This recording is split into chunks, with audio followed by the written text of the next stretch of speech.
What's up YouTube? You're watching Team APS, and in today's video we're going to talk about some of the older, unexplored, and in my opinion kind of neglected alternative Yu-Gi-Oh formats. Traditional, sealed, and tag. Let's get started.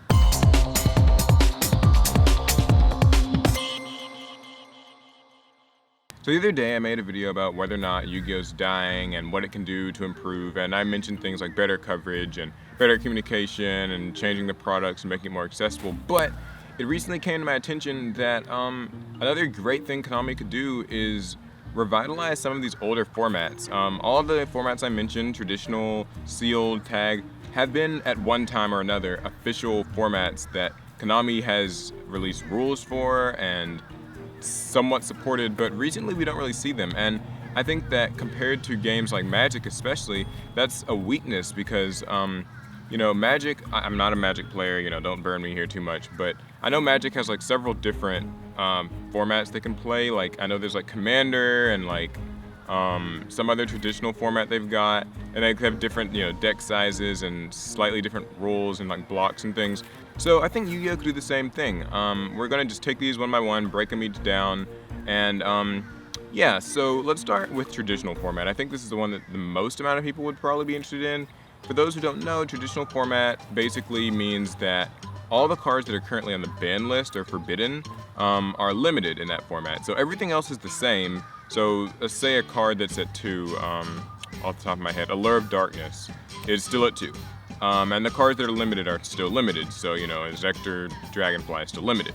But all the cards that are banned, every single one is now limited, and that makes a big difference. That basically means it's a format where you get to play with banned cards, and they're all at 1. And I think that that's actually just, that opens up loads of potential. I mean, obviously, it's not a particularly balanced format, and, you know, it's not play tested, and, you know, would it work in today's metagame? Who knows, it could get dangerous, but in a way that's kind of the fun of it, you know what I mean? Like, we so often want these banned cards to come back, and I think that it would just be a great alternative format. I mean, you know, when Dueling Network was around, you know, Rick DN, it had a traditional format, you know, room where you could like find those matches, and also, I mean, you know, of course, YGO Pro and Dev Pro and stuff have that stuff, but yeah, you know, I think that a lot of people would enjoy this. It allows you to use, say, your Precious Stratos construct, you know, the boat cards that people want back for different decks, and it also just lets people kind of, you know, newer players get to explore what using these banned cards is like, you know, what it's like to use Graceful Charity and Brain Control and Imperial Order and just the crazy broken nutty cards.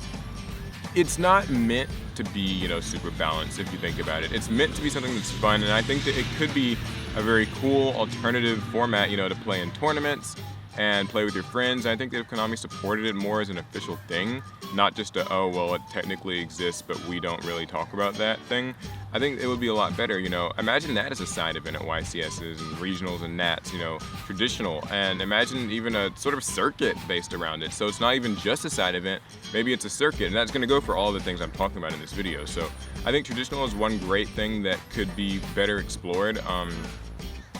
You know, at the local level, it could be cool to see, but shops, I don't see shops do it. I know I've been to a few shops that do like traditional format once a month or something, but yeah, I think that's something that could definitely be worked on. Next one is tag. Tag is a format that, this is my favorite of the three. Tag to me is just really cool. It's 2-on-2, and double dueling Yu-Gi-Oh! I think was always a cool concept, like for all of us when we were kids and watched the anime, and like, you know, the Paradox Brothers episode and the episode where they had to face like Umbra and Loomis when Yugi and Kaiba had to team up. The idea is so awesome, you know, teaming with another duelist.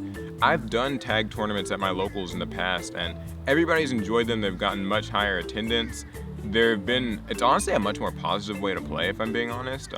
Regular Yu-Gi-Oh! Is like one-on-one, and it's more serious, and it kind of involves a bit of salt because, you know, you're always angry at your opponent because like they sacked you, or they're playing this top tier deck, or they got lucky and they did something. But in tag, it's fun because, you know, you don't feel as much of the pressure to win, and you don't feel as much of the salt when you lose, and you get to be a lot more creative. And I think that's just a great thing, you know.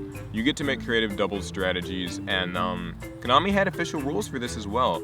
I think, what is it, in tag, all cards that are at 3 can be used with 3 copies in both players' decks, but cards that are at 2 and 1 are at 2 and 1 for the team's combined total. So like a team can only use a total of 2 Allure of Darkness, or a team can only use a total of 1 Raigeki between both of their decks.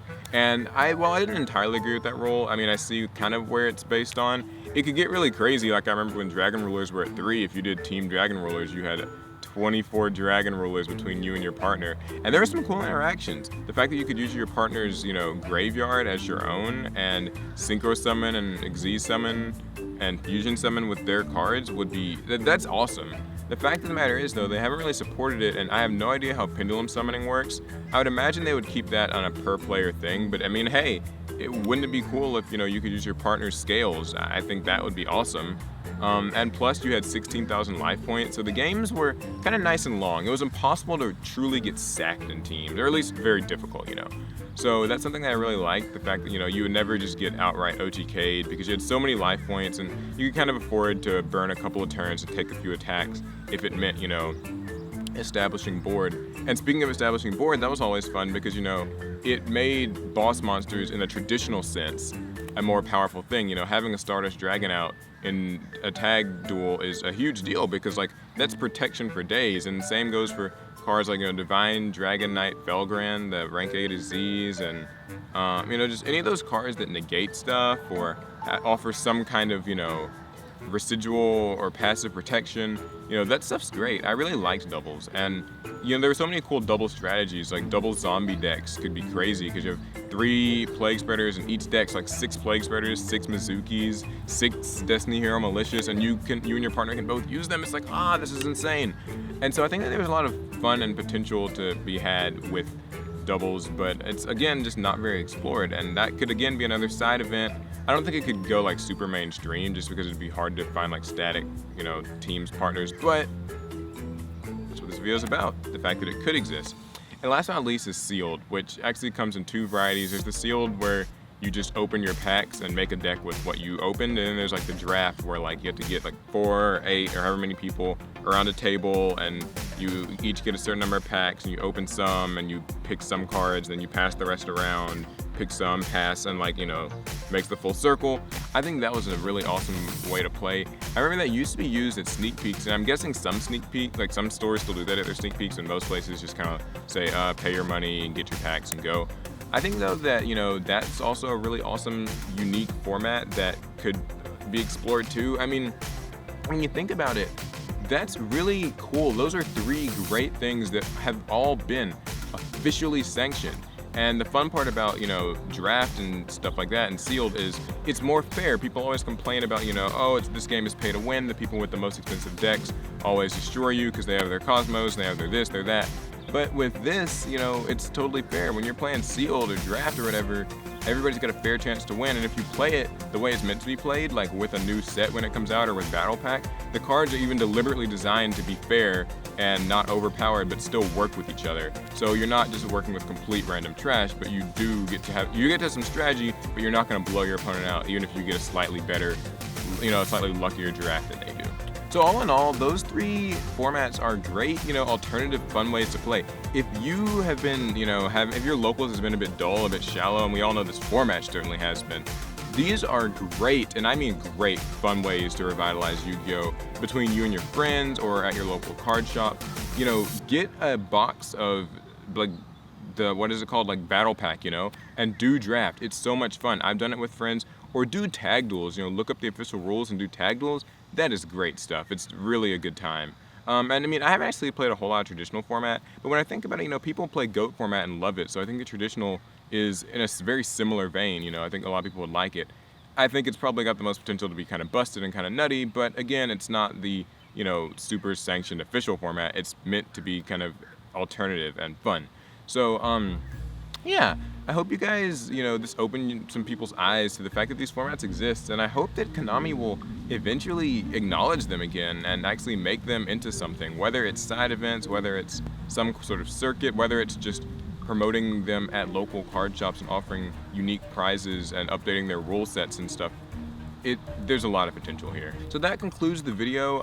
Leave your thoughts in the comments. Which of these is your favorite? In fact, vote on it. I'm gonna have a voting thing at the top of the screen. You can vote which of these is your favorite, draft, tag, or traditional, which would you want to see return the most? I mean, obviously I want to see all three of them.